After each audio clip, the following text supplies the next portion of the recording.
Hello, everyone. Welcome to the live recording of our podcast today. My name is Michelle, and I have a very special guest, Ramon Hurtado, who is an amazing artist, painter, art instructor.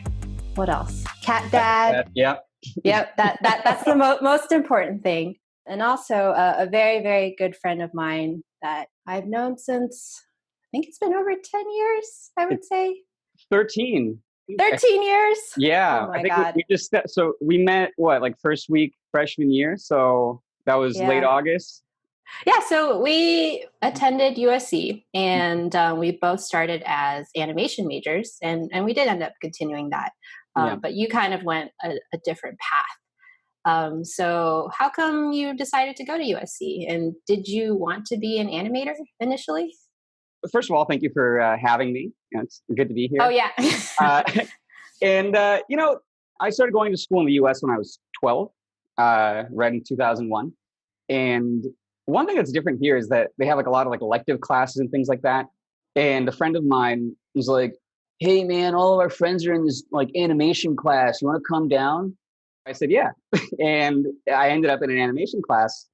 It was the first time that I saw something that was sort of like a career. I've been drawing forever, but it was the first time there was a career thing that I was like, wait, I really like this. I could see myself actually doing this. So anyway, from the time that I was 12 to the time that I was 18, I was super focused on doing 3D animations. I taught myself a bunch of stuff along those lines, did a lot of 3D modeling. Eventually, I wanted to learn painting to be able to do my own backgrounds and textures and stuff like that. And then it just kind of took over. But this was junior to senior year of high school. And so it didn't, in my head, I was just oh, this is just for the animation thing. This is just for the animation thing. And I didn't realize how much of my life it was actually taking up and how little I was actually animating. But by the time that happened, by the time I was smart enough to realize that, I already had a full ride from USC. So I wasn't going to turn down the chance to live for free for 4 years. So that's why I went. Yeah. Nothing beats a full ride to a very expensive university. Yeah. God. So somewhere along our USC career or time there, you realized you wanted to become a painter, right? Yeah. So how did you come, or when did you come upon that realization, and what did you start to do about it? So it had been brewing the summer before. I'd seen a lot of the work that was coming out of USC's animation program. USC had a graduate animation program for years, but we're part of the first undergraduate class. But I'd seen the graduate work, and it wasn't particularly good. There was one thing that was really good, and I just kind of lied to myself and was oh, well, I'll just be like that person. Which I think is actually, there's a lesson in there about kind of trusting your instincts, as far as if a school gives you kind of a bad feeling, it's a good thing to kind of sit with that and think about it. Because people get so obsessed about being good enough for the school, they don't think about whether the school is good enough for them, which I think is equally important, probably more important because you're the one, giving them X amount of money. I think it happened for me maybe the first week actually of freshman year. Oh, wow. Yeah, it was pretty early on, that it just kind of clicked. I don't know. I mean, for me, I'm very aware of sort of how limited my time is. I'm not going to live forever. And so I was just thinking I think it was actually after the first day that we had Everett's class, we had a teacher that was having us for our main animation class, having us record dream journals and all of this things that are not worth $50,000. And so after the first day, I was this is an absolute nightmare. And I don't really want to do any of that. But, I was enjoying painting. I set up a sign outside my door in my dorm that I would paint anybody and they can keep the painting if they would sit for it. So I was running this portrait racket for free, out of my dorm. And it was great. And so I thought about it and I was this is one of those things where I'm probably not going to be super good at animating and painting in one lifetime. So I kind of have to choose. The painting thing has already taken up more time. So I thought what the hell? Why not? Why would I deny myself this? And that's really what it was. And what I did about it was I started skipping class, as I'm sure you remember. I was sort of the black sheep at the at the school. Mm-hmm. They regretted giving me that scholarship immediately. but USC had a lot of really great resources in terms of the art library and all of that. the main thing I started doing was looking up classes outside of USC that I could take. And I ended up finding that I could take classes with Glenn Vilppu, which actually from high school had been my end goal. I had thought about like, oh, I could go to USC and then I could go to UCLA for graduate school where Glenn teaches and I could learn from him. And then when we were at USC, I realized like, wait, I can just pay like, because it was super cheap back then. I was like, I can pay like $240 and just cut to the front of the line, and just go study with him now. And that's what it was. That was like absolutely transformative. And, after that, I studied with Glenn, and then I met Will Weston, and, I sort of browbeat him into teaching me.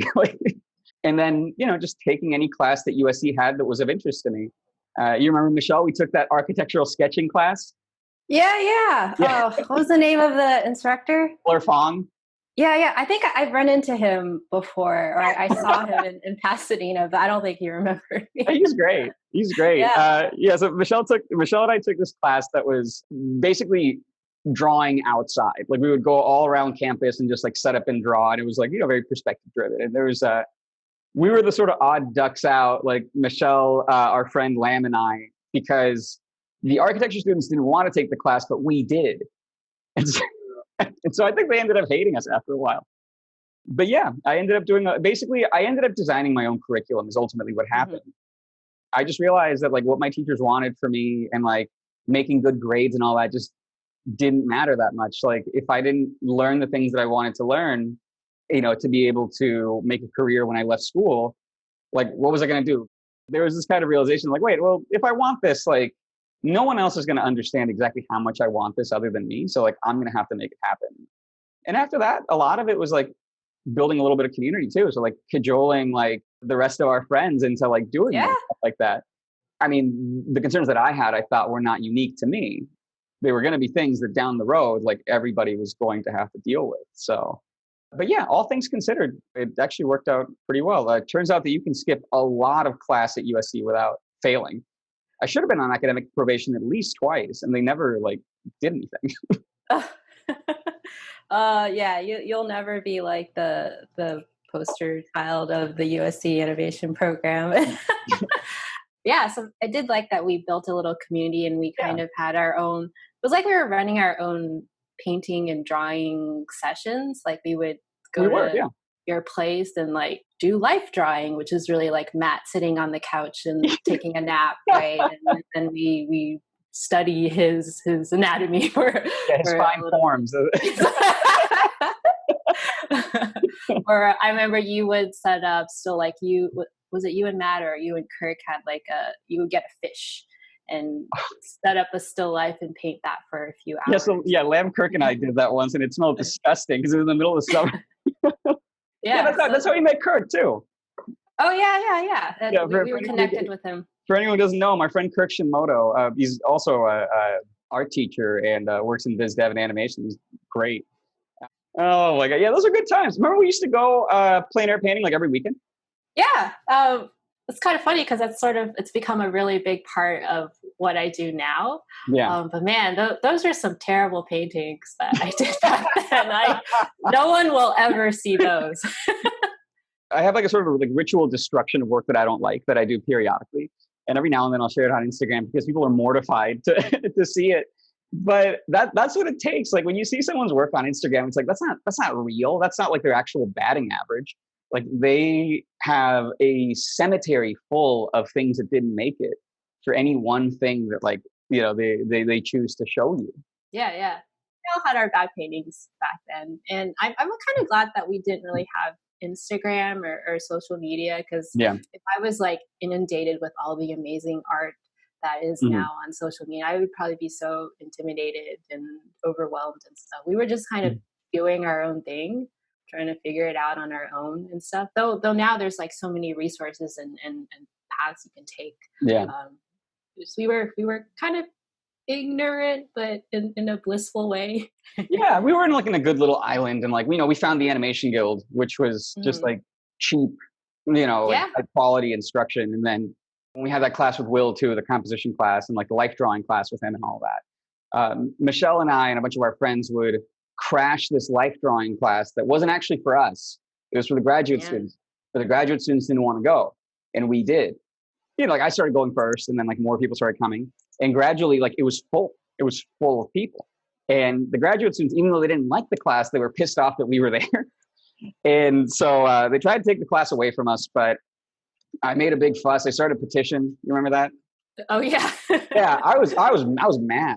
I just thought like, no, there's no way that like you're going to do that poor of a job of like teaching us, and you're going to take away the one class that's useful. Like, no. So yeah, Michelle and I and our friends like signed this. We got like 90 signatures on this petition, and we dropped it off at the chair's office.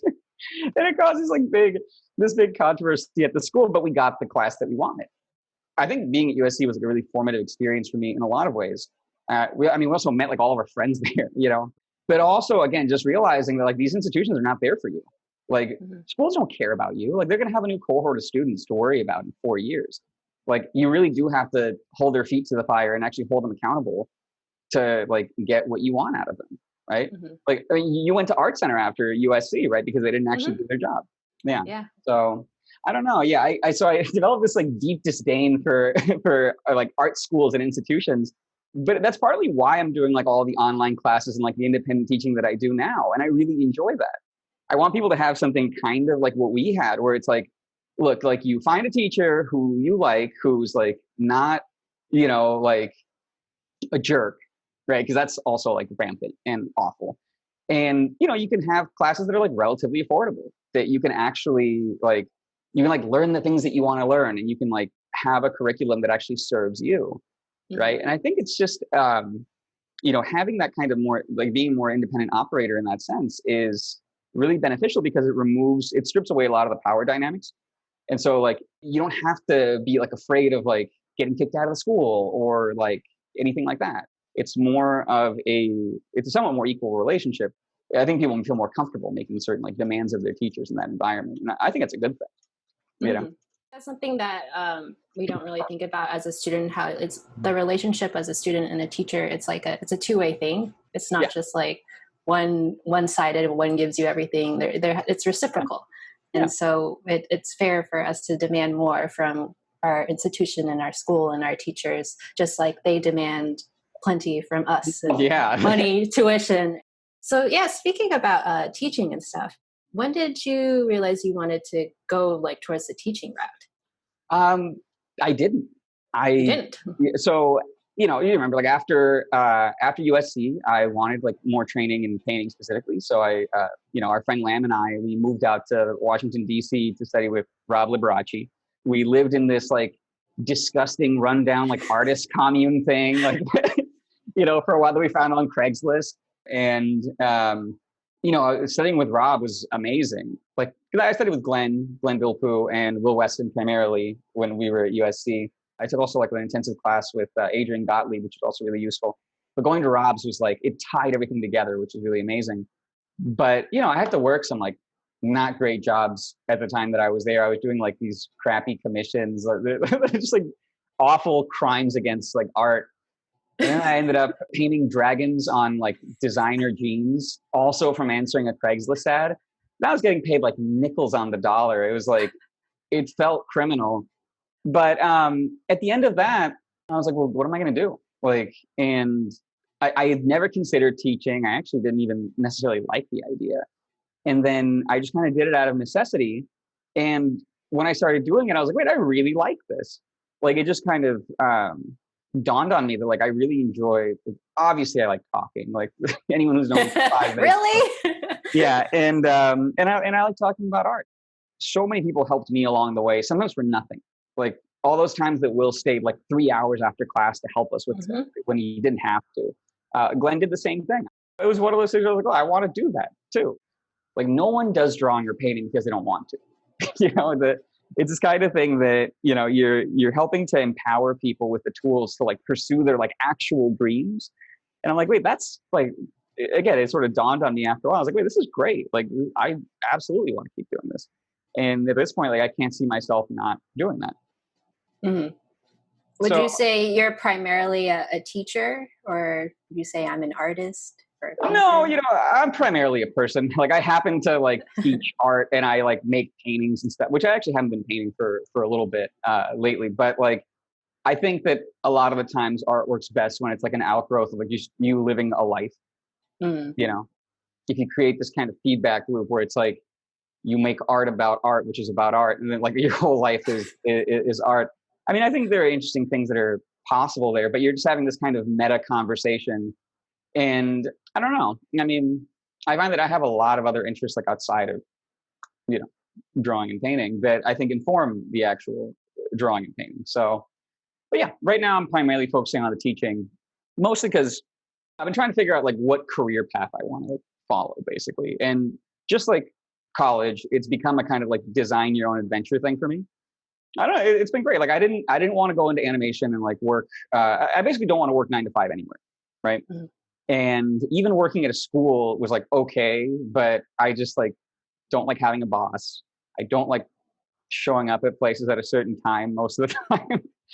Yes, I know. Yeah, so I wanted like a certain modicum of freedom, and I thought about the gallery painting route, but the politics involved with that, and just a certain like restrictions because of the nature of the industry, I just found it not suited to me. And I thought, like I'm doing fine with teaching. Like I was lucky in that I was able to garner like a significant amount of like support for that. And so I thought like, I can just use like teaching to finance like weird paintings that I want to make that like maybe nobody wants, but like it doesn't matter. Like I'm just making them just for me, And that's been sort of the rationale for that. That's actually like part of like in the next like 2 years, that's what I want to start doing. Making weird paintings nobody wants. Yeah, exactly. The more undesirable they are, the better. Actually, that's a part of my life that is so important to me that I just don't want any kind of intrusion from like anybody else in there. Which I guess is kind of a recurring theme. It's just there's a certain like independence that I really prize that I've been building a career around, basically. And it sounds like you prefer to make art for yourself versus for someone else. Someone paying you, and well, if they happen to pay you, I'm sure that's great. But that's fine. Not your motivator to make art. Yeah. No, it's not, because to me, it's a response to like living, right? Like, it's not 2 a.m. yet, so I'm not going to get like too far into that. But my life moves like so quickly, just like anybody else's, right? Like I don't have like the greatest like attention span. Right. And so I feel like all these things are kind of flashing. And, life is increasingly like that for just everybody. Painting, actually, I try to figure out like why do I like this? Right. And I think the conclusion that I came to is that it actually is the only thing that makes me like really focus. Like it's not so much about the painting itself, but it's a way of interfacing with life. It's a way of like paying attention to things. Right. And this became most clear to me with this painting that I did of a castor oil plant. I went and painted. I saw this plant. I thought it was really cool. I went back another day, like worked on it some more, and that was basically it. But I went back a few months later, and it was gone. It was like just like it was dead, right? And had like this certain season that it thrived in, I guess. But I still have a painting. I'm actually looking at it right now. And to me, it's interesting that you can take something and kind of like arrest moments of time. It's like a way of hanging on to things. Right? Like there was this beautiful thing that I saw that I thought was like moving, and listen, like what are the odds that anybody else went out and like looked at that plant as hard as I did? And particularly that kind of naturalism, but any kind of like real intensive study of something. There's something about it that it's rooted in a kind of like appreciation for like being alive. Like it's just like, oh, this plant is like not going to be here forever. This is like a unique experience that I'm having in this moment in time that I think is worth preserving somehow. If other people like them, that's great. I'm very grateful for all the support that I've had like over the years, but they really are just a kind of extension of this attitude that I have towards life and these things that I want to try to like remember ideally. You have such a strong, intentional way of thinking and knowing what you want in life. And you always seem to have a lot of confidence in your abilities, which I've always admired. Oh, thank you. Do you ever have moments where you doubted yourself on like what you were doing or your career and stuff? And how did you handle those moments? In terms of like doubting myself, not necessarily. The reason for that is I actually read this great quote from David LaFell, and I read this pretty early on, and it said something like, as far as talent goes, either like don't believe in it or believe that you have all of it. because you literally have like no way of knowing that. Like when people say that you're talented, it's a proxy for like, that thing that you're making is good. Right. And so like that person wasn't running some like study of you every day to see if you had some kind of intrinsic ability from the very beginning. When someone tells you that you're talented, it's because they showed up late to the party. Like they weren't there for the first missteps, that you made initially. And so I don't really believe in people having any kind of like inborn, like I've seen babies before, like they don't know how to do anything. They don't even know how to walk. Like how, like I think it's absurd to think that they have some kind of like germ of inspiration or whatever, like, in them that is that specific, right? Like I don't believe in that kind of predestination or anything like that. For me, it was just like, it was always just kind of like hard work. I was a big nerd in elementary school and all of that. And my parents very much encouraged that. And so I was used to working hard for things. In Mexico, they have these contests. They call them like the Knowledge Olympics. It's I forget what it's called in the US because I think they have something similar here. But you basically go and take a bunch of tests and like just like, I don't know, try to beat other kids. I was very competitive in that regard. Like we would have like school-wide competitions, and it would move to the like a regional level and the state level and all of that. And so I was competitive in that, like through like my whole like elementary school career. And so I just basically transferred that to like drawing and painting. And it never occurred to me that there is anything that can't be figured out. That was just not a part of my life. I don't know. I think probably my parents kind of instilled a lot of that. My mom thinks that my sister and I can do like anything. And I'm the one that has to be like, well, no, like I probably couldn't be a professional basketball player. It's not like literally anything, but within reason. I don't think that anything's really out of any person's reach if they want it bad enough. But also there's a kind of meeting of luck as well, right? I mean, I don't think that, like I said, I think that meeting certain teachers and having them like take an interest in me and, like help me out and stuff like that. I've been very fortunate in that regard. And, just like living where we live. I don't think it's just me, you know what I mean? Like, I think it's like, I've been lucky in having these kind of support systems to prop me up and to allow me to do the things that I want to do. But in terms of like doubting career stuff, yeah, I mean, there's been some of that just because like I've pretty much been self-employed for like most of my working career. And so, there's a lot of like ups and downs and stuff like that. And there are moments when you're like, what am I doing? Like I could have been like a lawyer, like, or something like that. And I think that there's that kind of itch where you're like, well, you could have like a really like steady income, or like you could have like, this thing or that thing or whatever. But I think that at least for me, things in life have been something that have sort of blossomed over time.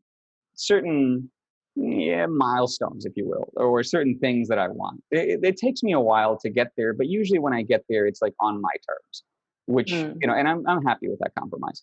I mean, you're always going to have some kind of problems in your life, right? But ideally, they're problems that you're okay dealing with, things that you're like, this is not the worst thing that I could be like contending with. I think that I like what I do enough that even when there are moments of doubt, like a lot of it I see as a kind of quality of life thing too, where it's like, this is what I want to be doing with my time. And so that makes it worth it. And then now, if I question myself about like if I'm doing this or if I'm doing that, or if I have moments of self-doubt, I have two extremely loud cats that need, a steady stream of income for like vet bills and food and all these like other things. And so that's a really powerful motivator, actually. Your new responsibilities as a cat father. Yeah. Yeah, I feel like I always, like I was saying, admire a lot of your qualities. And I remember talking to you when I was like doubting my abilities as a teacher, and like how like when I was going to start teaching myself, because I was terrified doing that. I remember you always gave me some pretty great advice. So how was it when you first started teaching? How did your first class go? And where were you teaching? Well, first of all, I didn't actually know that. I didn't know you were that apprehensive about teaching, and you're like, oh my God, yeah. Like, look at you now, like that. I mean, I think also, I mean, I actually just wrote like a whole series because a friend asked me about like teaching advice like a month ago, and my friend Chelsea Bard, you should check out her work. She's really great. One thing that I think is dangerous or counterproductive, at least, is relying solely on like your sort of moment-to-moment feelings about your own work. Like, people are terrible judges of like their own sort of their own work or anything that's too close to them, I think. Yeah. I know that like true objectivity is not possible, but I really try to like, at least devise like mechanisms that make it so that whatever mush I have in my brain doesn't get in my way. I remember when we were in school, like I would lay out my work every term, like just different paintings that I did, because I myself, I was never like, I was always like, oh man, these are terrible. I want to be better at this. But then I would lay them out side by side and I would see incontrovertible evidence that I was in fact getting closer to my goals. So it wasn't about me, right? Funny enough, I think a lot of the key to doing a lot of these things for art and teaching and all of that is to just take yourself out of it, because it's not about you. Teaching for me, it's like, it's not about like whether I do a demo that I like or anything like that. It's mostly about like me passing something on to somebody else and getting them closer to their goals, right? And so the second that I stop worrying about like what I think as far as that goes, and I give myself like a mission that's based around somebody else, then the problem is significantly easier. And I think it's true for like judging your own work and all of that, like I just said. I don't know. I think people are capable of more than they think. I think people forget like how much there is to learn. So like once you like you accumulate a certain amount of knowledge, you still want more and everything, and you get like sort of, blinded by that. But you forget what it's like to like literally not know anything about this stuff, right? Mm-hmm. And that's where a lot of students are. I was telling my friend, like, if you've worked at this earnestly, basically you have to respect your students in the sense that like if they chose you, you cannot be second guessing yourself, because like you're second guessing their decision, right? Like they wouldn't come to you if they didn't think your work was, could offer them something valuable, right? Yeah. And so again, funny enough, I think literally the key is like, it's not about you. It's never about you, as far as that goes. And then when you do that, then like, the whole thing becomes a lot easier. Yeah, my first job was at LAFA. Again, with the story of my life, I got really lucky. I was like panicking to Will, and I was like, "Hey, Will, like, I think I want to teach when I come back to LA. Like, I think I want to teach at LAFA." And he was like, "Oh, like, I'm gonna have lunch with the owner like today. Like, do you want me to bring it up?" And I was like, "Yeah, I want you to bring it up." And then the next thing I know, like, I get a phone call, and they're like, "Hey, like, what do you want to teach?" And like, I had like my work was good enough to start teaching, and so they said like, "Look, we'll give you a shot. If you fill up a class, then yeah, we'll run it. If not, then no." And thankfully it did. And I showed up like on the first day. I was nervous, but I don't know. I mean, the most difficult thing that I had to contend with was like the classroom setup. Because every class, because I don't know, like when I'm lecturing or when I'm like doing a demo, like I just forget that people are there. Like I'm literally just doing what I normally do, except I'm saying it out loud. So I try to just like reason my way through like, whatever idea I'm very like systematic when I work. So that wasn't too bad. Maybe one of the more difficult things was just dealing with like classroom dynamics and that sort of thing. I found that a lot of teaching is contingent actually on like building people up and like getting them out of their own way, because people have all these like hangups. And I've talked about this before on Instagram, but like basically it's a very emotional process for a lot of people. Culturally, they have all this programming that's like, you are an artist. Like this is like this intrinsic thing that's like the main thing about you, right? And so what happens to people, I think a lot of people that do art, particularly the people that get like close to their goals, that get like, good at it, they are that good because they didn't do a lot of other things. And so this may be like the main thing they have.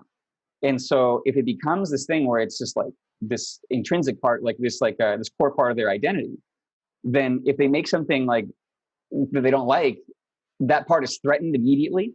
So like, oh, well, I see myself as a good artist, but like I made a bad painting. Then like, if I'm not a good artist, then what am I?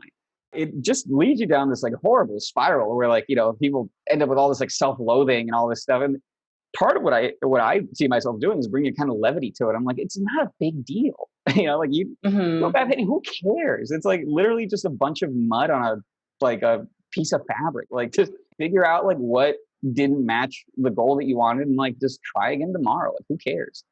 And I think a lot of that is like people just giving themselves permission to fail. Like sometimes in class, people think they're there to like impress me or something. And it's like, no, that's not what it's about. Like I keep telling them that like class is basically a safe space for them to fail. Like they should fail often, because that's where I can help.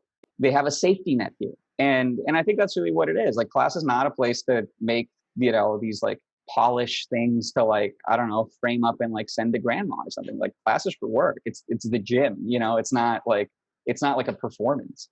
So yeah, I mean, I think that makes it easier. Like I said, again, there's like sometimes classroom dynamics that are difficult to.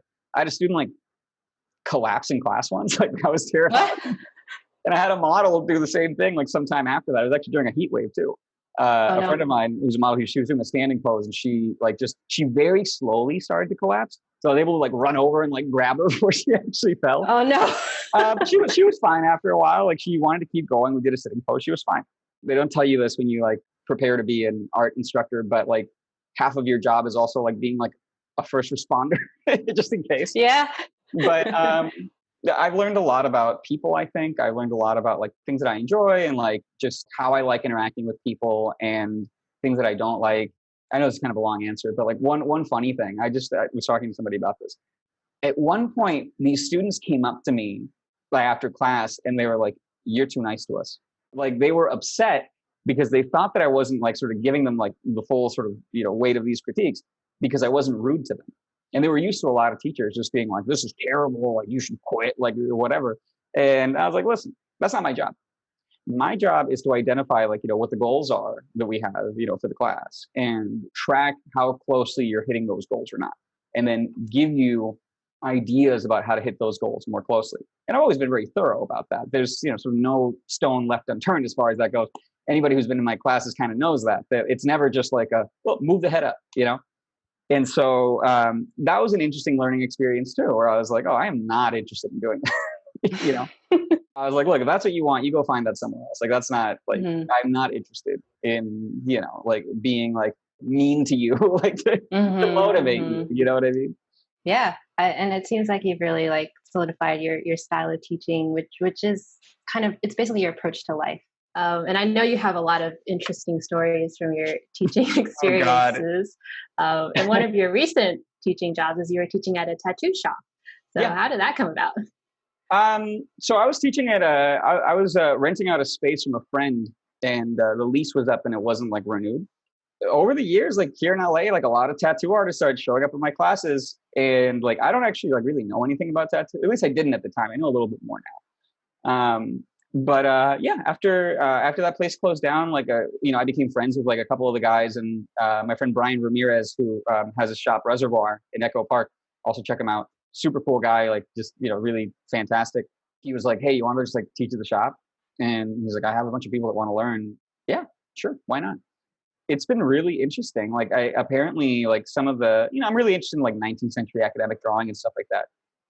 Apparently like tattooing is very similar to that in a lot of ways. Even like because you know the way that you work with that, you apply like charcoal and things like that with like a stump or, you know, stumps of different sizes, like various tools like that. So apparently that corresponds to like the different needle sizes that they use in tattooing. Oh wow! You know, basically, there's only so many ways to solve certain problems, like certain abstract problems. I mean, right? And so yeah, maybe you do it with a tattoo needle, maybe you do it with a stump, but you just work big to small is basically the core of it. And so I started teaching there, and it's been really great. Like the one thing I liked about, well, among many things, but one thing I really liked about tattoo artists is that at least the people that were coming to me, like my friend Jerry Galvan and like my friend Jay and a lot of other people, they were really serious.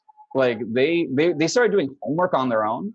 You know, at Lafayette, I had to chase students around to be like, "Hey, did you do the 10 heads that I assigned?" Here, people were doing it on their own, and I thought, like, you know, there's something in that. Because I priced the classes like pretty affordably because I don't want that to be a huge barrier to entry. I don't think art instruction and all this stuff should be just for like people that are like really well off. And so, so I started getting all these people that are like really like ambitious and like really like hungry and are just like, and I had students like that at LAFA too, but you know, I just had a share of students that were just like screwing around, you know? And so that's been great. And it's just an interesting world because I don't think models like work at a lot of like tattoo shops, you know? Yeah. So it's been really interesting. And like, you know, Brian's really committed to it. Like he just bought like some, you know, like plaster casts and stuff like that. We had a still life painting class. You know, we did figure painting in there. It's been really, really terrific. In the shop, we're like always laughing. We're always like joking around.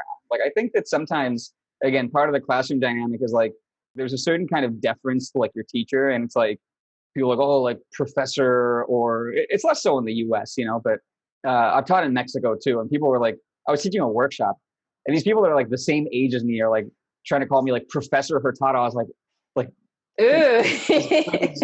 please do not. My name's Ramon. Like I got lucky enough to learn this thing, to come across it. Like it's not really through any special merit of my own. This is just like a thing that I do that I'm going to teach you how to do soon. So like, I don't want to be placed on a kind of pedestal in that way. I like the idea of breaking down some of those barriers to some degree. The only thing I'm really strict about in class is like, everybody has to be absolutely respectful to the model. Obviously, like, you can't like take photographs of the model or anything like that. If everybody's like cool with the model, like, I'm good. Like, that's it. I don't need anything else. Oh, that's awesome. So moving on, one thing I've been enjoying a lot has been your art history gossip posts on Instagram, which if anybody here has not been following, you should. It's just been great. It's like you're approaching art history in a more, I don't know, millennial way, or just a more approachable and fun way. Because we've all taken art history classes, and they can be a little dry. But yeah, so when did you start doing that, and how have you been using, because you have like quite a big social media following on Instagram and stuff, and how you've been using that for your like teaching and your career? I think I'm just going to give the same answer for like everything, because sure. Because basically it's about breaking down barriers. I actually have never taken an art history class, and it's partly because, like I said, I have a certain, what would you call it? Like, I'm suspicious of like art historians, because I think that the sort of like standard like mainstream art history that people get fed is so stripped down, and it's such a naive narrative, this belief in this kind of linear progress in art where like people did this and it leads to this and it leads to this, that it actually completely strips it of the kind of like variety that is actually like present in like when you look back on the history of like drawing or painting, even something as narrow as that. Even just something as narrow as the history of representational drawing and painting. There's all of these sort of varied manifestations of this similar impulse. I don't know. I think it's kind of sad. Like, you ask people like who their favorite artist is, and they have like 3 people, and it's like, look, like when someone says their favorite artist is Van Gogh, maybe that's true. Or maybe they've only been exposed to like 5 artists and they just picked one out of the list. It's weird that so many people would give the same answer. Like, I think that it's more likely that there are other artists that would be more sympathetic to the stuff that they like. They just don't get that kind of exposure. So like, people don't know about it, right? And I think in perpetuating these stories that are really simplistic, like there's the whole story of like the Impressionists, like the brave young Impressionists and those stodgy old academics, it's just such a disingenuous, like, just, it's like kind of gross in a way, but it does a disservice to, like the complexity of the actual issue, and actually how interesting it is. For me, it's actually about access again. So I don't want to use a bunch of big words to describe something, and I don't want to use this really like formal tone in talking about art history, because these were just people too, right? I think we put artists in the past on the pedestal too much already. They're people that had access in a lot of cases to a government-funded free system of education with like teachers that were like incredibly good, and they had, again, these social support systems that made it significantly easier for them to get really good at these things. And so, the way that we idealize these people, I think, is not productive. I want to show the stuff where these people are doing stupid things, because, it's, or things that are just funny, or things that are just like, or things that are like awful, or things that are great, things that are, like inspiring and also depressing, and like the full kind of like scope of that, because I think that does justice to what it was actually like. There's some really funny stuff to be found in there. So like some of these people, I actually just was reading a quote.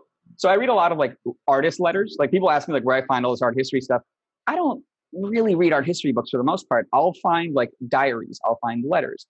I'll skim through some art history books. I've seen too many art historians like get things like even basic things like completely wrong, because they don't actually paint. So they don't actually like, they have this kind of outsider's understanding of like what it's like to do this stuff and like what the goals are and all of that. So it's great to just go to the source. So I have this like one right now that I'm sitting on that this guy went to study in Paris with Jean-Léon Gérôme, and his brother was the first director of the Yale Art School. So his brother's like, hey, give me the scoop. Like, what are they teaching you? And in one of the letters he signed, he said, your affectionate bro. And this is from like 1875. Wow. And it's like, oh, they're not so different. A lot of these people drew caricatures of their friends, a lot of the same stuff that we used to do. There's some really There's one portrait that I really like by this guy. Well, it's a set of two. This guy, Thomas Hovenden. In the portrait before going to Paris, he is completely upright and he is at his easel. And, he's like a studious, serious young man. And in 1875, after he'd been in Paris for about a year, he painted another portrait where he has like a fiddle in his hand and he's reclined like this.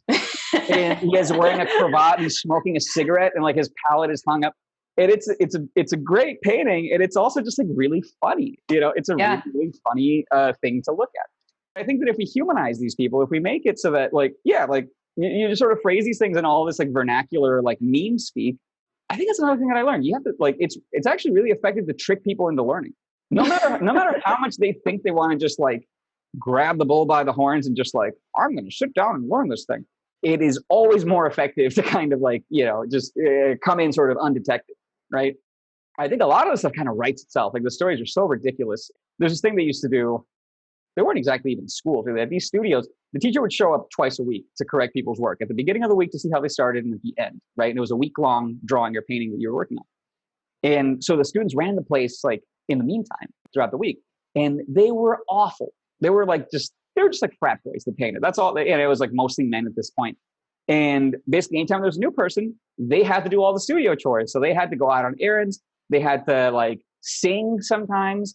And that's how they got off easy. In a lot of instances, they would make them like strip down and sing a song. Or there's like horrible stories of this. But in any case, one of their things, if they had enough time, because back then models would pose for about like an hour and then they would get a 15-minute break. So you can do a lot of stupid things in 15 minutes. What they would do is this thing called le fer rouge, which means the red iron. So basically, to keep the studio warm, they had a stove, right? They had like a poker to move the coals around with, like a coal stove. And so they would make the new students strip down and stand on the model stand, and they would pretend like they were going to brand them. So they would pull out this poker, and it was like red hot. And then they would like put it on the new student, and the new student's like sweating bullets here, right? And then when it touches, it's cold because they had just painted it red to look as if it were, it just like things like that. They're just like, this is completely absurd. And I think that's awful. I don't think anybody should do that. But we did play a lot of pranks on each other in the lab. You remember that? Yeah. Yes. I learned to lock my computer. Yeah. In fact, Michelle, if I remember correctly, you were complicit in a lot of these pranks. There were a few, yeah. So anyway, I think it's interesting to, again, see these people as like normal people. I like posting like really crappy drawings by artists that are like, like renowned. Like just like their beginnings and things that like missteps and things that you're just like, oh, I can do that. Because again, it's all part of the same sort of plan, right? Of just making this something that's not scary for people. But again, there's a kind of class divide also, where sometimes people like, when I grew up in Mexico, I didn't learn about any artists. There wasn't like any of that. Like we didn't really have a whole lot of like art museums in Tijuana either. But I think sometimes it just becomes this thing where, again, it can become this thing for like people that are better off.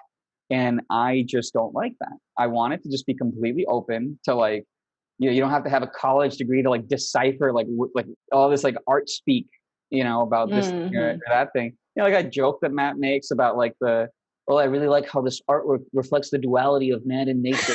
Like that's the opposite of what I want my right. Our friend Matt makes this joke all the time. Whenever we go to like a museum and there's something pretentious, he just starts saying that.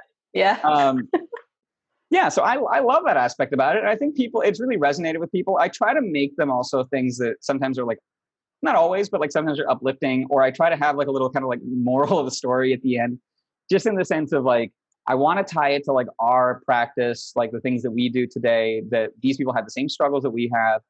Again, I think it just creates this environment where people are like, what the hell? Maybe I can do this. Why not? And the story started because I just used to tell these stories to my students because I read about this all the time. There's like a while on Instagram where I just like didn't have a lot of stuff to post. And I was like, maybe I'll post this stuff. And then people kept like messaging me about it. And they're like, this is really funny. And so the story started getting longer and they started getting like more irreverent. And I started like just being like goofier and like, what I'm like in person. Like, it's just me being like literally who I am, on a regular day. It's just, maybe it's a slightly amplified version of my personality, but it's basically, it's fairly similar. Yeah, that's great. I'm really like you talking about how you want to make all this more accessible to everyone, and that's really how it should be. It shouldn't just be Yeah, for why not? like an exclusive elitist class. Yeah, Um, and it's just so much easier now with social media and the internet for everyone to have access to all these resources and stuff. yeah. Do you feel that there's been like a growing interest in academic art education, which I guess is more like what you kind of foster with your students too, and maybe your Instagram or your Mhm. presence helps foster that for people around the world? There's been kind of an uptick of that since the 70s, but I think it's Mm, been crystallizing more now. Fewer people are being cowed by like what sort of like the art establishment expects them to want. Like there was a point where people were like embarrassed to make like representational artwork or like commercial artwork or whatever.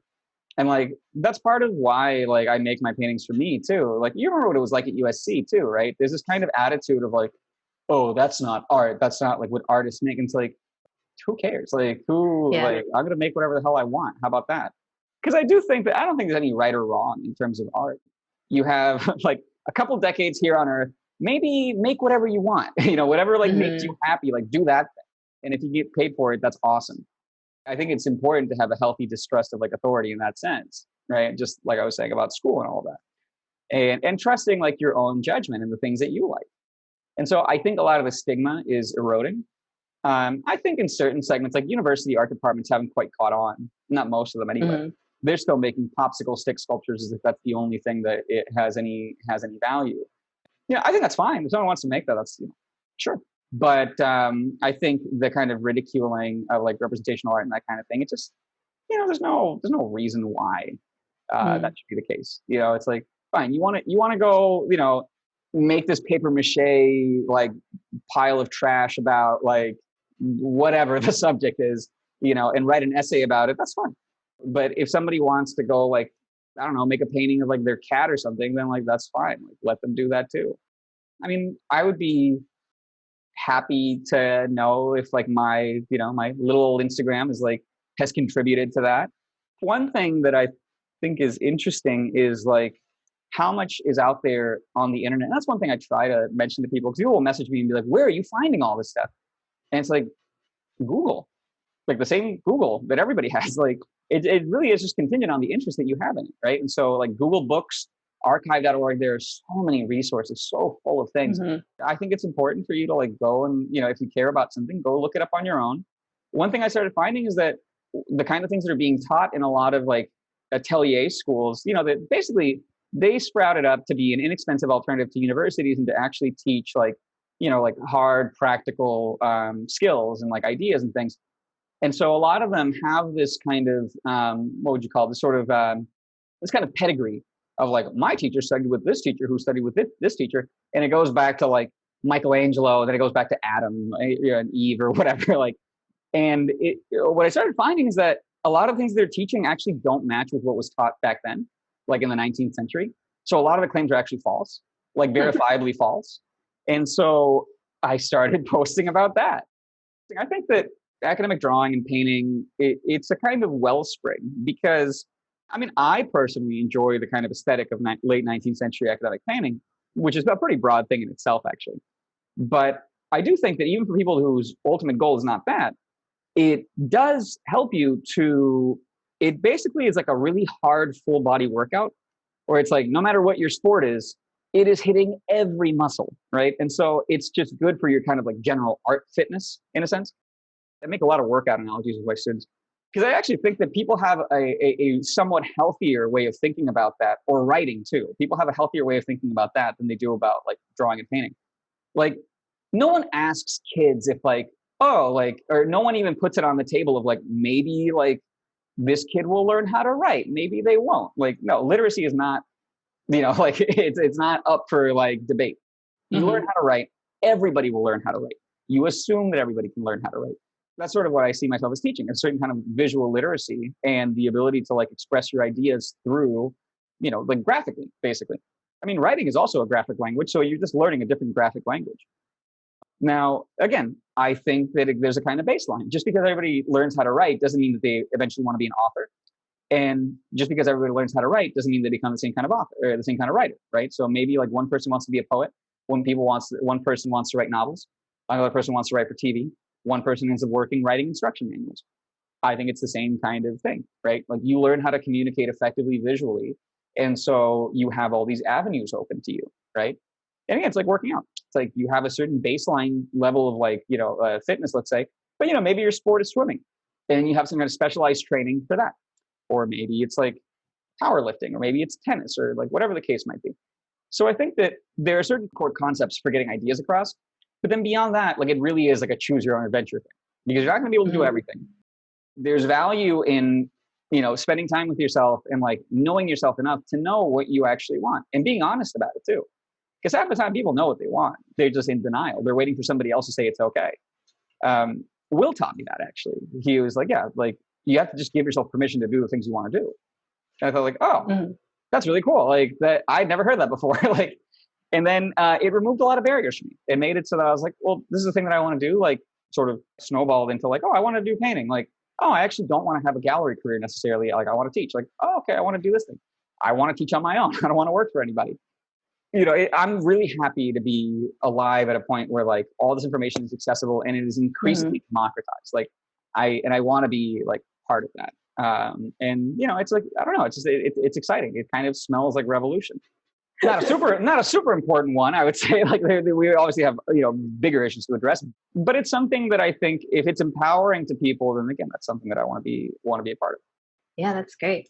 So I'm going to throw some audience questions at you. It seems like people are very interested in your art history lessons. Someone asked, cool. You ever thought of doing a short animated art history lesson thing? Like as a YouTube series? And someone else suggested maybe making an educational art book from your teachings. Any of those interest you? I'm not going to animate anything ever. I figured. I barely animated anything when we were in school. You remember that? I did my thesis in like 4 hours and just doled it out over the semester, pretending that I was working. But part of the thing that I have to contend with is that I am I have a hard time focusing, right? And so it's sometimes difficult for me to get things done, and something that I perpetually struggle with. And so I can't have more things on my plate than I currently do, And so I'm actually like working on finishing a video series that I started. That's been a huge, much bigger project than I thought it would be. But art history book, yes. I actually and my friend Jazz Knight, who you should also check out. He's an amazing painter. He's been like telling me, he's like, Ramon, you have to make a book. You have to make a book. You have to make a book. And I think that'd be great, because I think a lot of the stories kind of disappear into the ether and then like they're gone. And even if I put them in my story highlights, when I go on like a rant about this stuff, like sometimes it's 80 slides. And so like no one's going to get through that. There's no good way of kind of sorting through that. And so I actually have this idea of making a book based around those stories, but also with some practical instruction, right? And so I think it would be just an interesting kind of fun way, kind of like studio guy, like a fun way of presenting the material. And it'd be something that, you just don't see the combination of like practical instruction and gossip very often, historical gossip. So, I think that it'll take me a while, like everything does. But yes, that is on the horizon. Ooh, I'm excited for that. Put me on your pre-order list. And I'm sure a lot of people in our group will want it too. And I think you brought this up earlier that you had other interests outside of drawing and painting, and somebody wanted to know what those interests are. I really like meeting like random people. Back before the pandemic, like I would take Uber Pool a lot. Like that's how I get around. Like I don't have a car. I would like choose Uber Pool because then I got to talk to people. And like most people I have found just throughout the years are A, really interesting, and B, like more than willing to just chat. Especially I think when there's a kind of time limit in that sense. I'm also the kind of person that talks to people at airports. There's something that I find really uplifting about connecting with somebody for a short period of time, and then like you don't see each other again, but it's kind of nice to know that they're out there. For me, like Uber Pool has done that, where like every time I'm in there, I'm like, oh, look, there's a person just like me.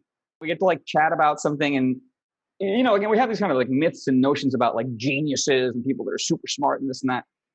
Pretty much anyone is really good at something. It might not be something that's like valued, by like our society or by our culture, but like everyone's good at something. I don't meet people that are boring because I don't think there is such a thing.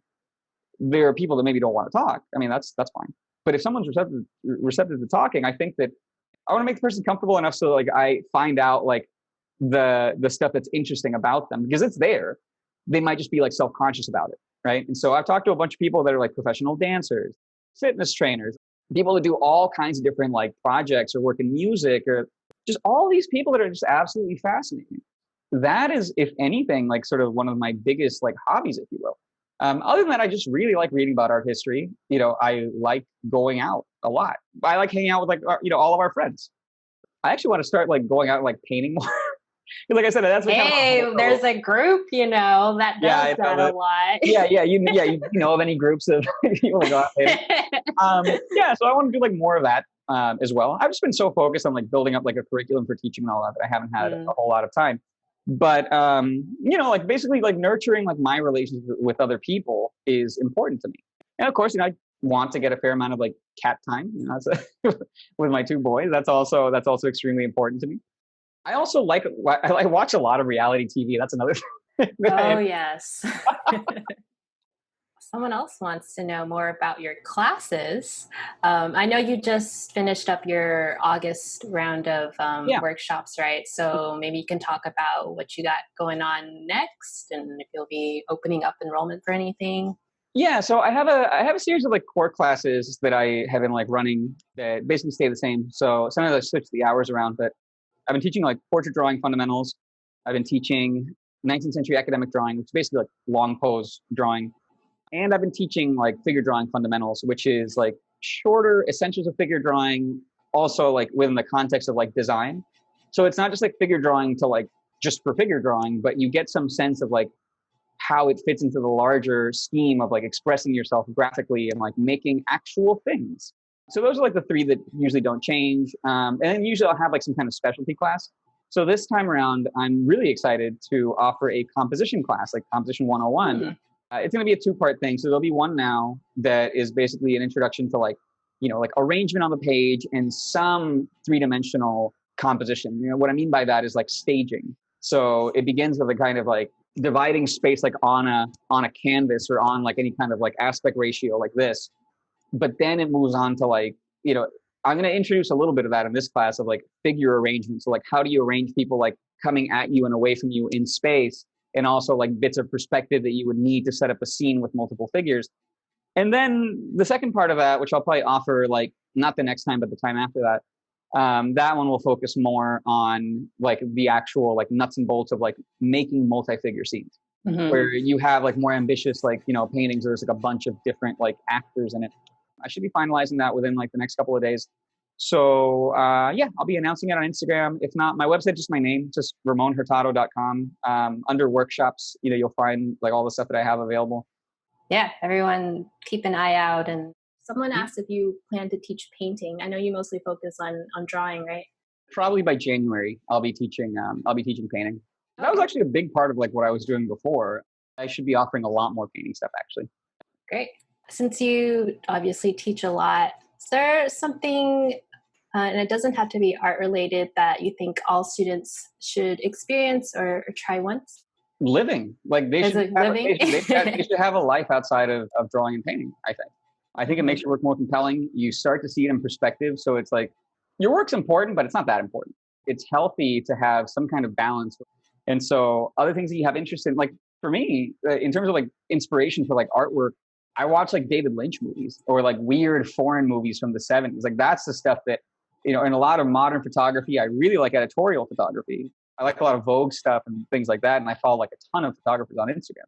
Basically just step outside of like your own little bubble. I think it's extremely important to do that. Yeah, I totally agree. I try to tell students that too, that they need to have more life experiences and don't dedicate all of your time and energy to just art. Yeah.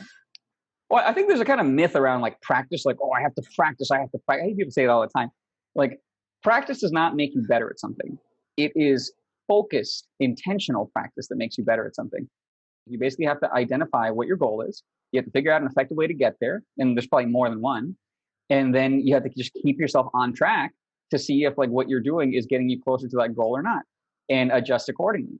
And of course, there's some modicum of practice that has to take place, but it's not magically just through doing like it. I could practice like putting a pencil, like, holding it with my teeth and drawing that way for a long time. And just because I practice a lot doing that doesn't mean it's going to like help me along my goals. If you had somebody walk into the gym and they lift every weight once and then they walk out of the gym, they could do that for 40 years and it's not going to do anything, right? Because again, it's not focused practice directed at a goal. So I think that students become afraid. They're just like, I have to practice because there's all these people out there and they're practicing. And if I don't practice, I'm not going to. No, like that's bullshit. Like just like stay focused, have a goal, literally spend that time thinking. Sometimes work can become a form of avoidance where you're just working and working and working and you never stop to think about why you're working or why you're working that way. Right. And so you have to give yourself a breather, like see the bigger picture and be like, I'm getting off track. Like, that's not what I want to do. I want to like steer this way. I spent a lot of time thinking about drawing and painting, and that like I said, I've taken a break from painting for like 2 or 3 years now. I actually got better at painting by not painting because I think about it constantly when I've been teaching and stuff too. But like, it's just not about the actual practice part. Again, there's a necessary amount of that, but it's really not magic. That's not the thing that really does it. But actually, the other thing, going back to the earlier question about like think students should experience is being nice to themselves. Like that's also a thing. It's really important because part of the reason why I don't like cut my students down or I'm not like rude to them is A, I don't want to do that. But B, if you do that to yourself too, or if someone else does it, you basically cut yourself down and you can't pretend that your self-esteem doesn't take a hit when that happens. And so you basically then lose this time when like you don't feel good. Then you have to make yourself feel good. Then you can get back to work. If there's never that moment where you feel bad and that you have to recover from, you can get straight to work again. So there isn't that kind of like dip in productivity, right? And so Adrian Gottlieb taught me that. He's like, like when I think about this stuff, like I don't think right or wrong, or I don't think like, oh, I'm so dumb. How would I get this? It was just like, he was telling me about color mixing. He was like, I just think it's like, okay, red, yellow, blue. Those are the primaries that he was starting out from. So the mixture that I have, if it doesn't match, like, okay, well, is it more yellow, more red, or more blue? Or is it lighter or is it darker? It's never like, this is wrong. It's like, no. Like, that's not actionable. You can't do anything with that. It's an unproductive thought. But if you make it into a problem solving thing where you're like, okay, this is a thing that I want. It doesn't match this thing that's the thing that I made. So like, how does it differ? And again, you have productive thoughts that are, again, somewhat impersonal. It's not about you. It's just like this thing where it's like, oh, okay, I guess it has to be lighter. And there's no kind of like moral judgment attached to that.